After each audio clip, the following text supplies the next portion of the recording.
Almost everyone gives strong performances in the cast, but characters like Daemon and even Viserys have been idealized despite their questionable choices and uneven behavior. These characters have massive fan followings that focus on only one part of their personality, while ignoring other major plot points that prove that these characters are flawed. Some of them, like Laenor, get too much credit despite being one-note and superficial. House of the Dragon delivers gripping drama, but some figures have been overhyped by fans. 10. Mysaria.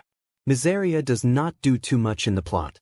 At first, an enigmatic character, Mysaria enters the show as Daemon's perm. Soon, it is revealed that she has a hidden web of informants and executors, much like Varys in Game of Thrones, and wields a lot of atypical power in the Seven Kingdoms. However, the White Worm lacks the authority and mystery that the Spider held, and her character quickly falls flat in the second season. There's no power but what the people allow you to take. Mysaria can be someone to watch out for, but the show never fully establishes her connection with all the things that Rhaenyra is able to do from Dragonstone in King's Landing. Additionally, some fans also feel that Sonoya Mizuno's acting and overly exaggerated accent take away from a serious character, turning her into a caricature of herself. Mysaria has potential, but her sudden bond with Rhaenyra seems forced, as it has little to no foundation in the first place. 9. Lucerys Velaryon. Lucerys Velaryon never had any real development. Despite his limited screen time in House of the Dragon, Lucerys Velaryon is overrated in the show because of his tragic death at the hands of Aemond Targaryen. Due to his young age and numerous time jumps, Lucerys does not get any real character development, and by the time he starts showing distinctive traits, he is killed off rather unceremoniously. His death is symbolic of the true start of the war, but his character ends at that. 8. Harwin Strong. Ser Harwin Strong is over-romanticized. Touted as Rhaenyra Targaryen's ultimate protector and the father to her sons, Ser Harwin Strong is put on a pedestal by fans. Strangely enough, Strong is not on screen for more than a few minutes and has even fewer lines of dialogue in House of the Dragon.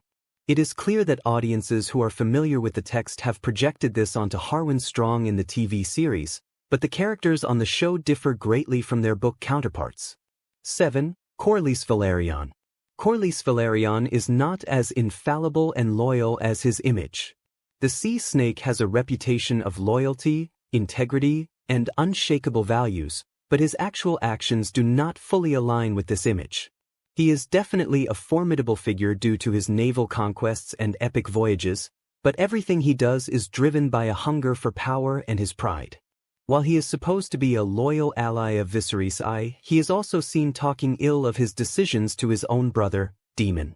6. Rhaenys Targaryen. Rhaenys Targaryen's supposed wisdom and strength doesn't quite come through. The queen who never was, Rhaenys, is painted to be a figure of immense intelligence and sagacity, but her actions don't quite prove this point. She says that she is above the Targaryen civil war, yet she aligns herself with those who would benefit House Velaryon. Additionally, her scenes in the show are just visually impressive, but don't really add any value to the plot or her character.